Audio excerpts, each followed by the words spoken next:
This is the Mets POSTCAST, your instant game reaction for the New York Mets. Part of the Locked On Podcast Network. Your team every day. After breaking out with 7 home runs yesterday, sparking an offensive outburst, the Mets were back to a very unfortunate reality, and that is their offense is non-existent as they fall in the series finale to the Philadelphia Phillies 7-1. Welcome into the Mets Postcast here on the Locked On Mets YouTube channel, the Locked On Mets podcast feed. I'm your postcast host, Chris Schubert, here with you after each and every Mets game throughout the course of the season. And we mentioned in yesterday's postcast towards the end that what would have made yesterday's performance, the 7 home runs, the 11 runs, the 15 total hits, it would make it be even more sweeter if the Mets were able to, with David Peterson on the mound, take the finale of this series, win a series against the Philadelphia Phillies. Easy for us to forget about the 7-game losing streak and to watch this team get back on track. That was not in the cards tonight, and it started with the starting pitcher, and so that is where we will start tonight's postcast. This is what you'll be talking about. May 15th, 2023. That is the last time that David Peterson allowed 5 earned runs, at least 5 earned runs in a start.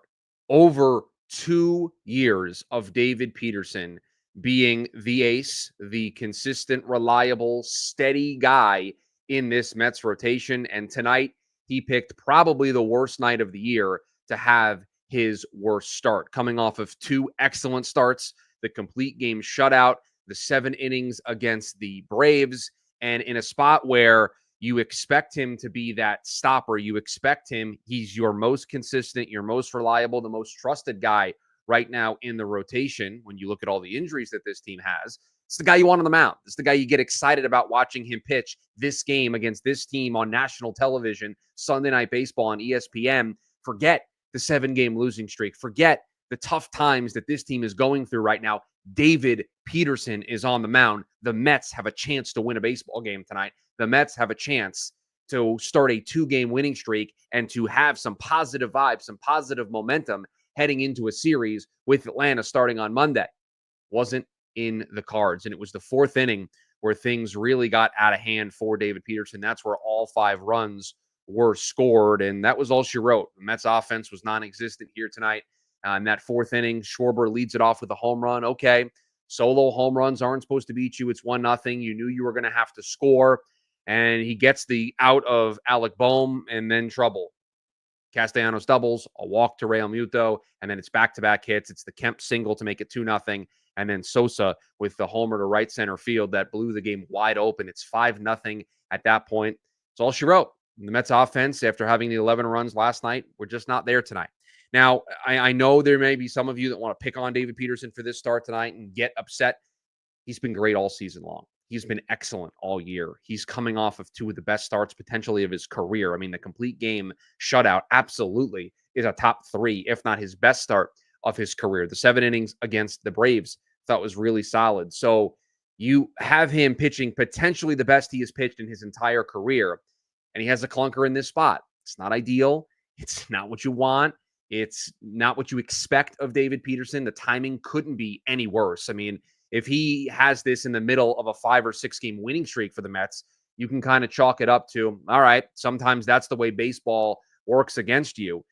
For it to happen in this spot, it just is another example of, man, everything that can go wrong for this team right now is going wrong for this team. Petey will be fine. He'll bounce back, and I expect him to be really good in that next start, his next time out for the Mets. They certainly need him to be. He's really the guy that you have the most confidence in, that you think anytime the Mets are in trouble, he's the guy that's going to bail you out. He just didn't do it tonight. Now, worry if it becomes a trend here over a couple of starts, but the body of work, again, you have to go back 2 years to find a start that looks anything like tonight, and it's really just 1 inning. The first 3 innings, he looked like the David Peterson that we had seen all year. Just 1 inning, got out of control on him, and he looked like the David Peterson of old. The interesting thing that I'm paying attention to, maybe a quick stuff to keep an eye on ahead of us actually doing the stuff to keep an eye on. How does he respond from this? It's the first time he's been hit this hard in over 2 seasons. We know that the issue with David Peterson in the past is that blow-up inning is sending him into a bit of a spiral. Does he bounce back? Does he have the ability now to flush it, move on, and bounce back and be that guy, that dominant frontline starter that he's been for the last 2 seasons? Can he be back? Can he get back to being that guy the next time out? I expect him to, but it is something to monitor because this is really the first big major road bump. I mean, he didn't hit a bump this big at all last year. I mean, it was cruise control for David Peterson. Looked good all year long. This year, looked good all year long. I mean, every time we'd watch David Peterson, they throw up the graphic of all the starts he's had in a row of 2 runs or fewer, 3 runs or fewer. Just been excellent. So now that he's hit a little bit of a speed bump in this career resurgence or this career emergence for David Peterson, how does he handle it? What does that adversity look like? So just something to file away to keep an eye on the next time out. But I believe that David will flush it, move on, bury the tape on this one, and get ready for his next start. Let's talk about the offense because it's not really the elephant in the room. It's a glaring warning sign that flashes over and over and over again. And the reason why I don't call it the elephant in the room is because we normally say we have to address the elephant in the room. We have been addressing this every single day for the last, 2-3 weeks. The offense is struggling. The offense is a problem. And I have said in the past that it is 4 guys that lead this team right now. It's Lindor, it's Nimmo, it's Soto, it's Alonso. Those 2 guys tonight combined for 2 hits. Soto was 0 for 2 with a walk. Alonso was 0 for 4. Nimmo had 2 hits as well, I should say. So 4 hits between those guys, but you just didn't get anything. Your 2, 3, and 4 hitters, Marte, Soto, and Alonso, you didn't get a single hit from any of those guys, and even Hayden Senger, who, and we'll get to that here in a second, who pinch hit for this game. So you just don't have consistent enough offense. And I was pulling the numbers during the show, and so these don't include tonight's at-bats or tonight's plate appearances. But the bottom part of this lineup is just giving you absolutely nothing. These are numbers in the month of June for 4 guys who were in the starting lineup tonight. Luis Torrens in the month of June, sitting 121, a 147 on base percentage, a 268 OPS. Tyrone Taylor hitting 216, 281 on base, a 614 OPS. Ronnie Mauricio in June, the month he got called up, 191, 255 on base, a 595 OPS. Either 595 or 545. I can't read my own handwriting, but I think that's a 9. And then Luis Angel Acuna, who got a start tonight, only his 3rd start in the month of June. He's hitting 200, a 250 on base, a 450 OPS. You've got 4 guys in the lineup. The best batting average of those 4 is 216. You've got 4 guys who are regulars in your lineup. They sent down Francisco Alvarez today. Luis Torrens is the regular everyday starting catcher for this team. Tyrone Taylor with Jose Siriat, the regular everyday center fielder. Ronnie Mauricio, they have put him in the lineup basically every single day since calling him up to the big league level. Acuna is the only guy on this list that's been in and outs, played in 15 games, but only has the 3 starts. The best average of this group, 216. The best on-base percentage of this group, 281. They just are getting nothing from the bottom part of their lineup. And by the way, I pulled these numbers from Baseball Reference in the middle of the game, so I'm pretty sure they don't include Luis Torrens going 0 for 3 tonight. I'm pretty sure it doesn't include Tyrone Taylor going 0 for 3, Ronnie Mauricio going 0 for 3 with 3 strikeouts, Luis Angel Acuna going 0 for 3 with a strikeout. It doesn't include any of those numbers in there. So 4 spots, 4 starters in your lineup, 3 starters in Acuna who gets moved around as a chess piece. You're starting center fielder, you're starting catcher, and you're starting third baseman, second baseman, utility infielder, Swiss Army knife who gets moved around. 3 guys, 3 starters, and one of your main utility guys off the bench. Best thing you've got is a 216 average. Best on base you have is a 281 on base from Tyrone Taylor. It's just not good enough. It's not good enough for a team that, with a win tonight, would have won a series against Philadelphia, would have been back in control of the NL East, would have been, I believe, tied with the Dodgers for the best record in the National League. This offense right now is not good enough. And you know, when you have somebody like Juan Soto, when you have somebody like Francisco Lindor, when you have somebody like Pete Alonso, you expect those guys to carry a lot of the weight. Of course, as they go, the team is going to go. But you need, if you want a deep lineup, look at all the great teams in baseball. Look at the Phillies team that you play tonight. Look at the Dodgers who you've played recently. Look at these teams that you're going to go up against in the postseason, that you're going to face throughout the course of the year. What absolutely is just paramount is you got to have a deep lineup. You can't just be 1, 2, or 3 guys. You have to be able to turn a lineup over. You have to be able to get hits from every single spot in the lineup.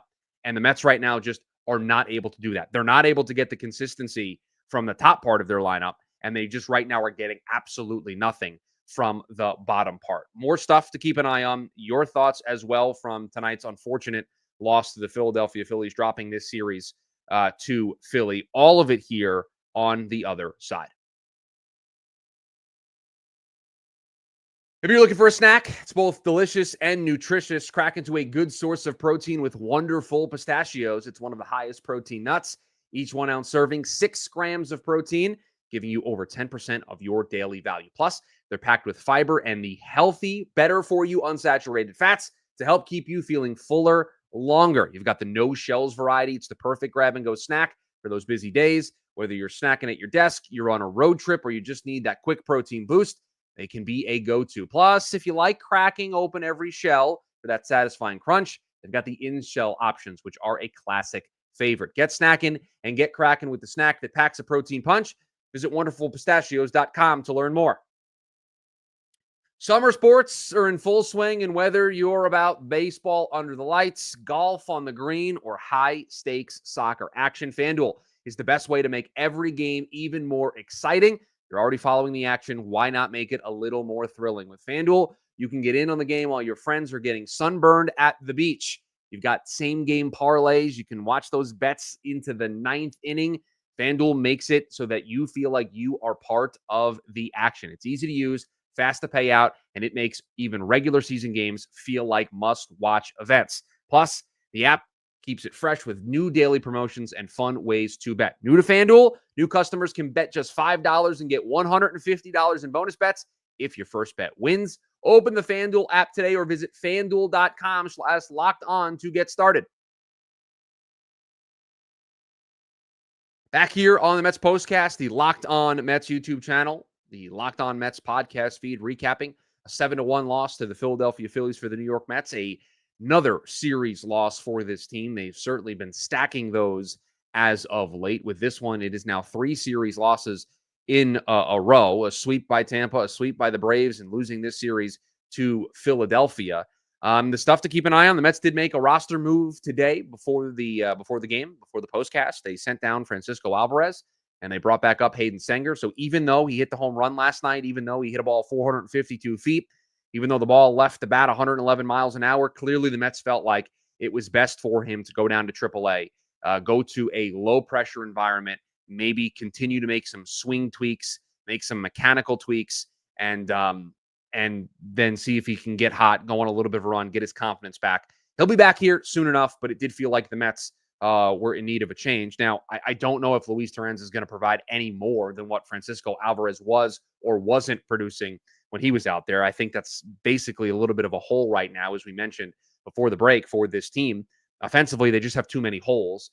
And as Ricardo mentions in the chat, we'll throw the comment up, this team needs a major shakeup. And I campaigned for this a couple of days ago. I campaigned for this after the loss on Friday to the Phillies, that I wondered if a lineup reorder was needed, if that was a button that Carlos Mendoza was going to push. And we wondered aloud if that was going to be the case. They didn't make any major wholesale changes. Everything looked the way it has looked all year. Lindor hitting leadoff, either Marte or Nimmo in that 2 spot, Soto hitting 3, Alonso hitting 4. And it was the same cast of characters in the same spots that we have come to expect so far this season. And they broke out. They hit 7 solo home runs. They scored 11 runs. They had 15 hits. I mean, that happened. That game is still a reality. Just the takeaway is it was not a sustained reality. They still have problems. And again, the pitching has been the big cloud hovering over them. And tonight, the guy that you expect to not contribute to that storm, the guy that you expect to not contribute to that cloud, he helped create the storm tonight. And so that's just sometimes how baseball is going to work. And again, the offense just wasn't there tonight. Mark Vientos is eligible to come back here at any point. There was some talk about potentially activating him ahead of this Atlanta series. So we'll see if they make that move and move him back into the third base. And the easy move there would be to send Mauricio back down to give him some at-bats down at AAA, because clearly coming off of that injury and still wanting that little extra seasoning, he's getting it at the big league level, and he's behind. He's just not where he needs to be, and that's okay. Doesn't mean he's a bust. Doesn't mean he's not going to be able to contribute at some time in the future. It's just right now he is not able to contribute to a big league club in the way that they need their starting third baseman to contribute. Again, just like we've been talking all year, it's not like Mark Vientos was hitting the cover off the ball before the injury. He was having his own fair share of problems. So this Mets team is at a critical point right now. They are right now in between a lot of different things going against them. Their pitching is both underperforming and it is hurt. Their lineup is shrinking, and the guys at the top of the lineup aren't producing consistently enough day in and day out. And so they are going to have to very carefully navigate, I think, these next couple of weeks to make sure that they stay right on the heels of the Phillies in the NL East, and they stay right within striking distance of a wild card spot of the Phillies. Be close, be where one series can get you right back into the division or right back into taking over from the Philadelphia Phillies. Again, you win tonight, you've got a 1-game lead in the division. You have full control once again. So the Mets just missed an opportunity tonight, and I think the feeling about this game is magnified because of what had happened before the win yesterday. If the Mets had won the first 2 games of the series and this one happened tonight, I don't think we would feel as strongly as we do. But I think considering 7-game losing streak, a quick blip where we were reminded of how good this team can be, and now it feels like, nope, right back to things not going our way. The pitching starting to feel like they're hitting a little bit of a wall.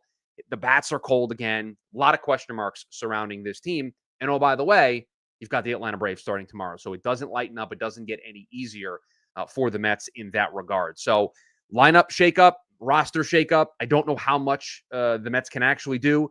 Vientos coming back, Mauricio getting sent down. That's one avenue that fixes your third base problem. You're still not getting a lot from center field. You're still not getting a lot from your catcher. So they have to find a way to shore up these issues, or else it's going to be a rough go of it until they can get some reinforcements in here to help lengthen this lineup. And you would expect a team that has Lindor, Soto, Alonso, Nimmo, McNeil, Alvarez. I mean, these guys, Vientos, before the year, you dreamed of those 7 guys creating just a robust, deep, lengthy lineup that would cause fits for opposing starting pitchers. I mean, who do you attack? How do you try to approach this lineup? Who do you go after? Who do you not go after? They just don't have it. Alvarez, Vientos, those guys have not been consistent enough at all. And, both of them not right now, not with the team. Vientos coming back from an injury, and Alvarez got sent down today. So the Mets, they're just going to have to continue to try to fight through this. Unfortunately, the Francisco Lindor streak, where the Mets win every time he hits a home run, came to an end, snapped at 28 games. 28 straight games. The Mets had won when Francisco Lindor hit a home run. He hit a home run with the team down 7-0 tonight. So we did not get to 29 games there. Dust yourself off, get back home, take on Atlanta, embrace the challenge, and try to go out there and pick up a series win. I mean, you had a chance tonight. For as bad as the Mets have played over the last week or so, you were in a position tonight with your best pitcher on the mound with a chance to take a series win against your division rival. You just didn't do it. But continue to put yourself in those opportunities and having those chances. You believe that more often than not, this team with the talent that they have should be able to come through. They just don't have it right now. And we'll see what they're able to do here starting tomorrow. We're right back here to break it all down on the Mets Postcast right here in the Locked On Mets YouTube channel, the Locked On Mets podcast feed. So do us a favor, hit that subscribe button, turn on that notification bell so that you are notified when we go live after each and every Mets game throughout the course of the season. If you're listening to us over in the podcast feed, join us live.